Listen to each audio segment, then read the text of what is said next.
Beautiful, and welcome to your next reading lesson. Today we're going to be continuing to read chapter 1 from part 2 of the Book of Worthies.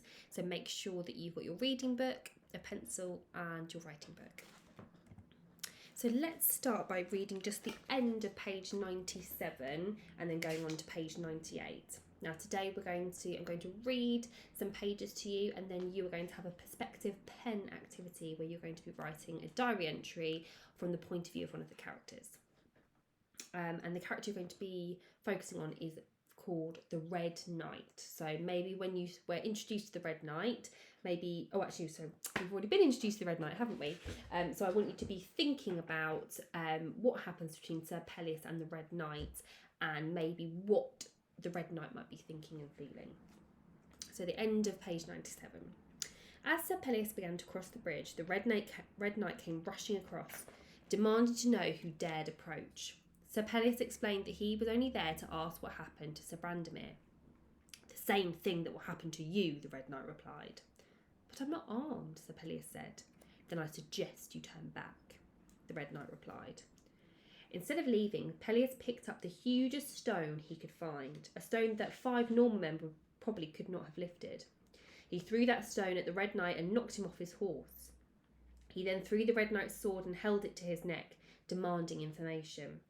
He learned that the Red Knight's real name was Sir Adrastak, and that Sir Brandemere was alive but being held prisoner. Sir Adrastak was actually holding about 21 other prisoners, having over the years held anyone who attempted to cross his bridge, taking them captive and demanding great ransoms. So he's taking these people so that he can get some money. Ransom is where if someone is kidnapped, you would say to their family, you can have them back if I'm paid this amount of money. So that's why he's holding them prisoner. He wants some money. 2 of these people were actually from King Arthur's court, Sir Brandiles and Sir Mador de la Porte. Sir Pelleas could have killed the wicked and ill-mannered Sir Adrastak, but when he begged for mercy, Pelleas decided to spare his life. In return, however, Sir Adrastak had to give the still unarmed Sir Pelleas his armour, free all the prisoners, and then go to Camelot to beg for forgiveness. While freeing the prisoners, Sir Pelleas found all the riches that Sir Adrastak had stolen over the years. Taking nothing for himself, he split everything among victims. So a victim is someone who has had something bad happen to them. So they're all the prisoners. They loved him even more for his kindness that they had already come to love him due to his magical powers of the necklace. They begged him not to leave, but he was still on a mission, and with Sir Brandiles and Sir Mador, he left to continue it. When Sir Pelleas and Parcenet reached the borders of Grantmessil, the land of the Lady Ettard, Pelleas and his men set up tents. Pelleas asked Parcenet to take a message to the lady. Tell her, please, that a knight is here to announce Queen Guinevere's greater beauty and defend that statement against any knight that would challenge him. Parcenet could not, due to her position, wish Pelleas to be the winner in any such battle, but certainly did wish him good luck. The next day, Sir Pelleas put on the red armour Sir Adrastak had given him and arrived at the castle prepared for a friendly battle. A crowd had gathered. In front of them, the castle drawbridge dropped and someone came out. He was a large and proud knight, dressed entirely in green, and known as the Knight of the Green Sleeves. His real name was Sir Egnemore of Malverat, and he greeted Sir Pelleas politely.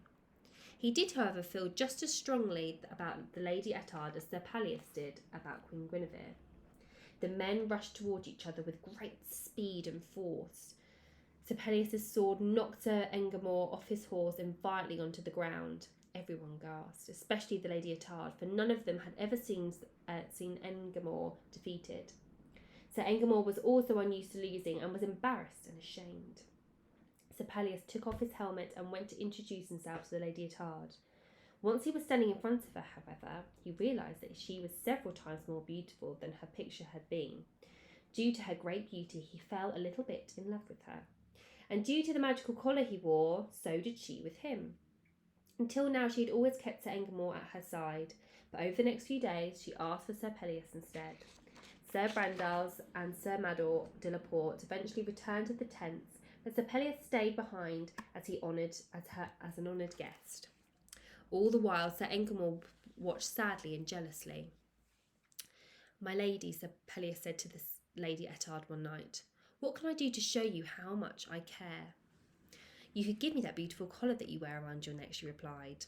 Sir Pelleas did not want to part with the necklace, which had been a special gift from the Lady of the Lake, but it pleased the Lady Ettard so much that he agreed to let her wear it for a little while.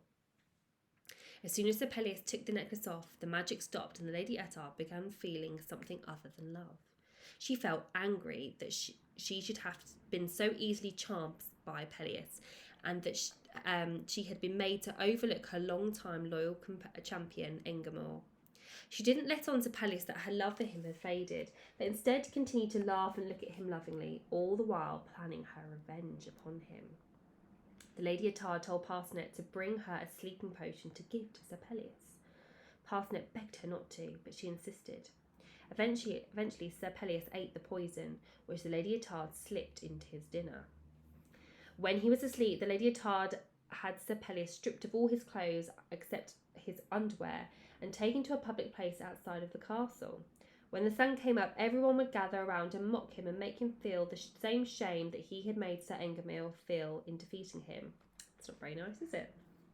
And that was exactly what happened when Sir Pelleas woke up the next day.